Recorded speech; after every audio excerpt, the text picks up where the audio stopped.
Every single year, millions of people drop a staggering amount of money on supplements.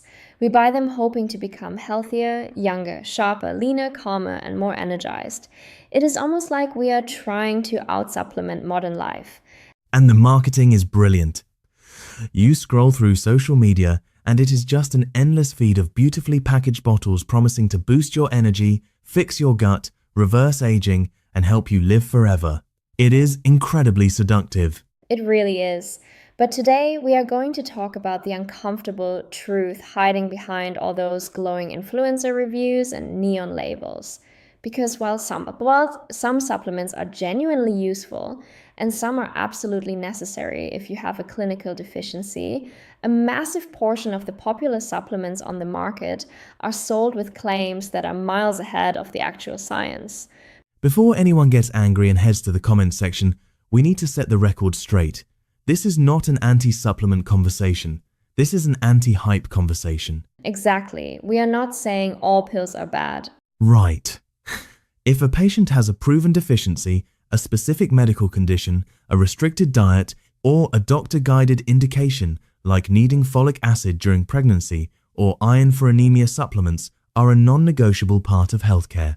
But for the vast majority of healthy people who are buying products just because a podcaster or an influencer said, "This changed my life," the scientific reality is often very, very different. So today we are naming 3 of the most overhyped supplements that many people should simply stop wasting their money on. What if your daily supplement stack isn't actually a health protocol, but just really expensive confidence? Let's dive into number 1, the holy grail of the wellness aisle, the daily multivitamin. The classic just-in-case supplement. That is exactly how people view it. It is sold as longevity insurance. 1 pill, 30 nutrients, and a promise that feels incredibly safe.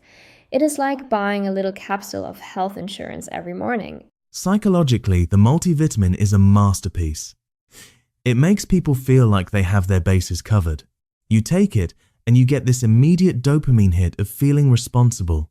But when we actually look at large-scale, long-term research, the data repeatedly fails to show strong evidence that routine multivitamin use helps healthy adults live longer or prevents major chronic diseases. Which is wild, because almost everyone takes one thinking it is actively extending their life.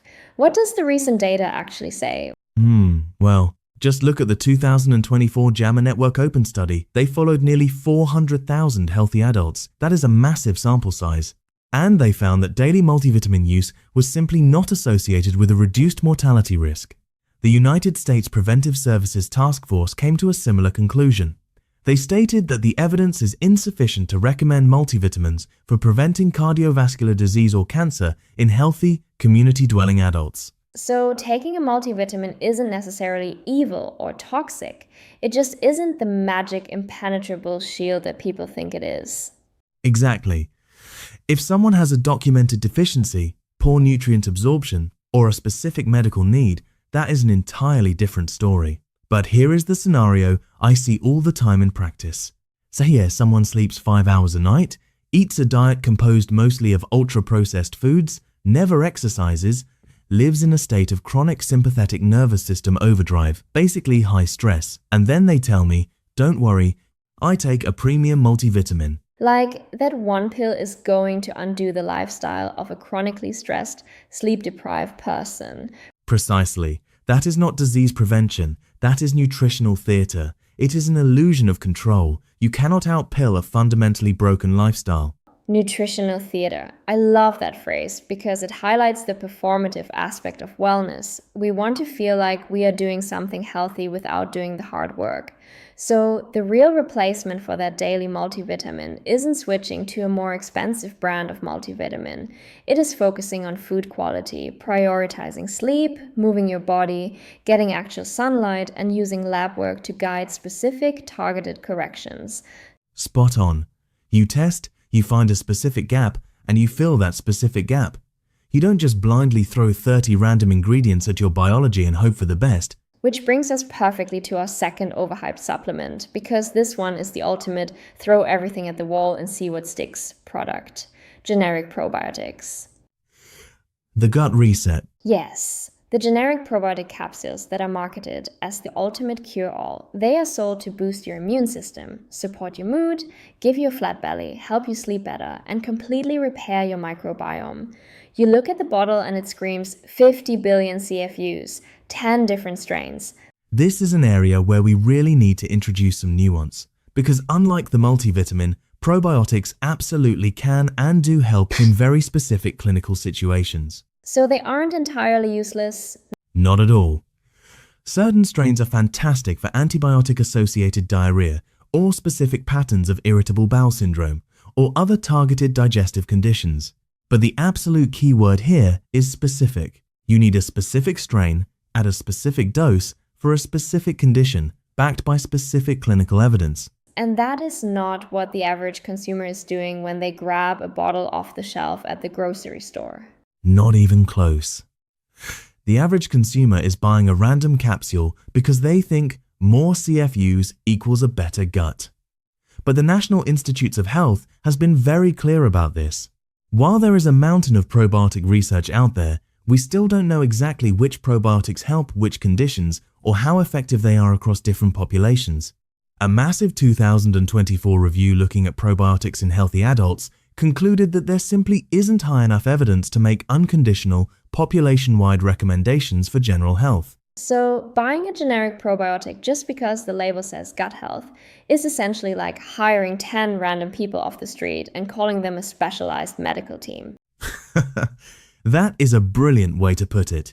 You have no idea what those specific bacteria are going to do in your unique system. People treat the microbiome like it is an empty parking lot. They think they can just throw a bunch of bacteria in there and the bacteria will neatly park themselves and stay forever. But the gut isn't a parking lot. No, it is a highly complex, fiercely competitive ecosystem. Most of the probiotics you swallow in those generic capsules do not permanently colonize your gut. They pass through. And more importantly, the products people buy are rarely matched to the actual underlying problem the patient is experiencing. It feels like we are trying to micromanage an ecosystem we don't fully understand yet. So, if generic probiotics are mostly expensive hype for the average healthy person, what is the actual solution for better gut health? The answer is incredibly boring, which is why it doesn't sell well on social media. For most healthy people, you build a robust microbiome through fiber-rich foods, legumes, vegetables, and fermented foods if you can tolerate them. You regulate your stress, you prioritize sleep, and you avoid unnecessary antibiotics. Because those actions actually change the environment of the gut.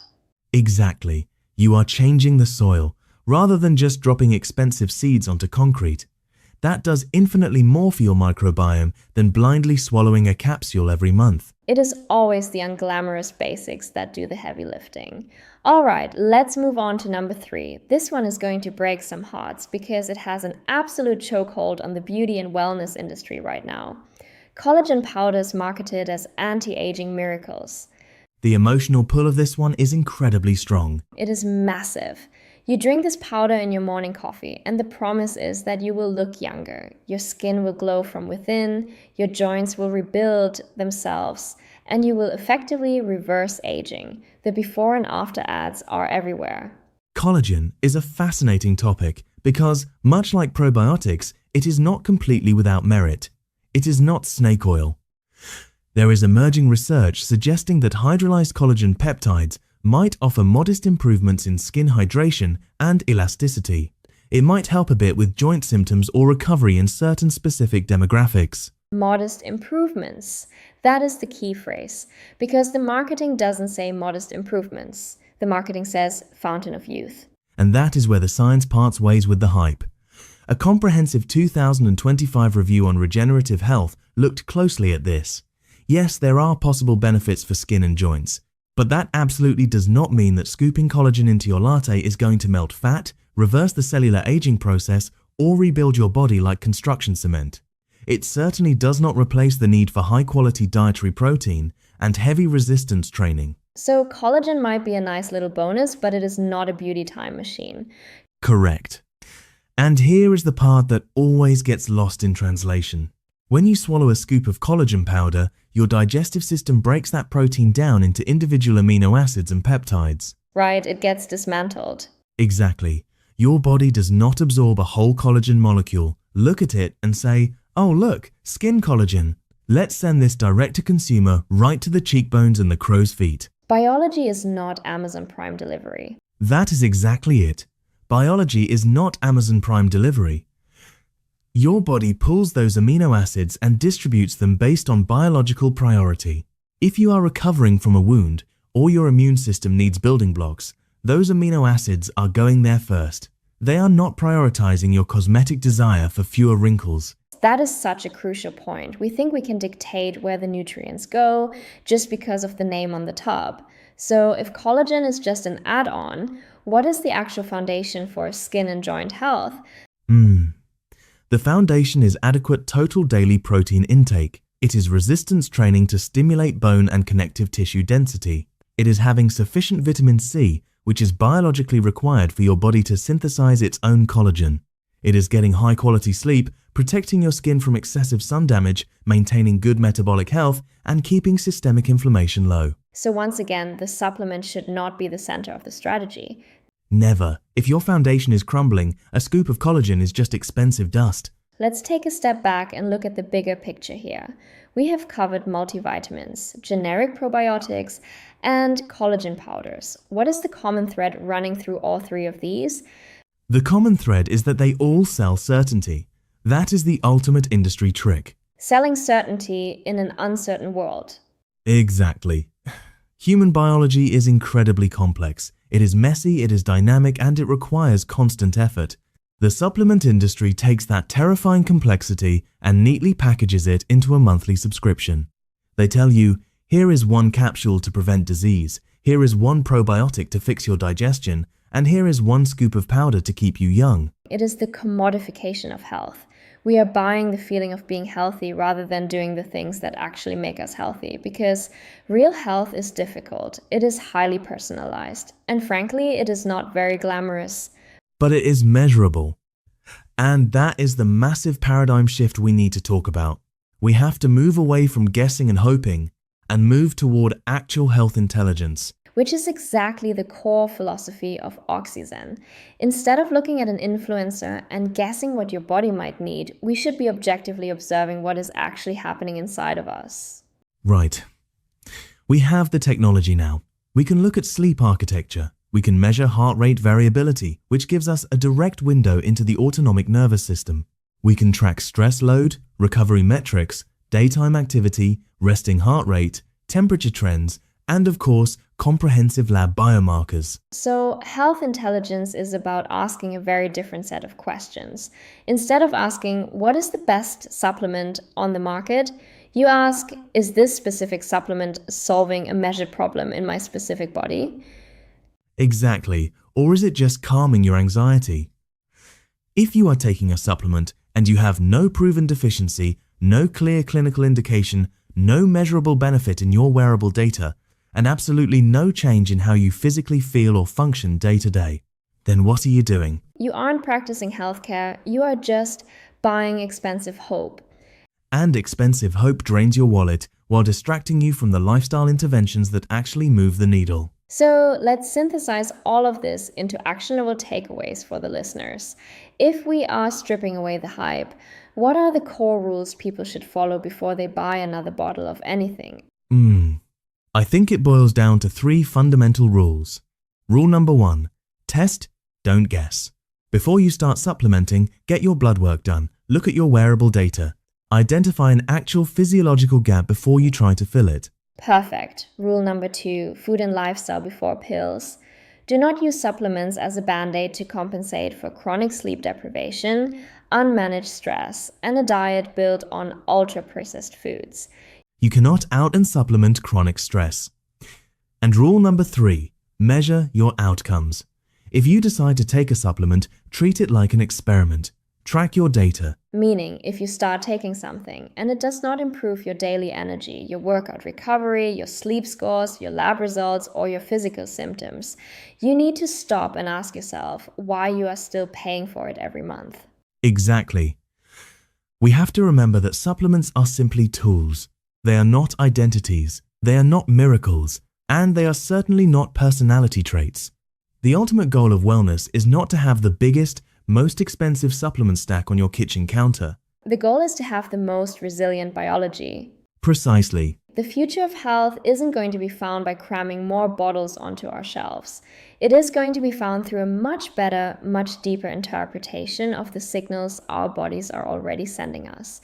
Because having a wearable device doesn't automatically improve your health, and buying a premium supplement doesn't automatically improve your health. Interpretation does, action based on real data does. Absolutely. This has been an incredibly eye-opening conversation. Thank you all for joining us for another deep dive into OXYZEN Health Intelligence. We will see you in the next episode.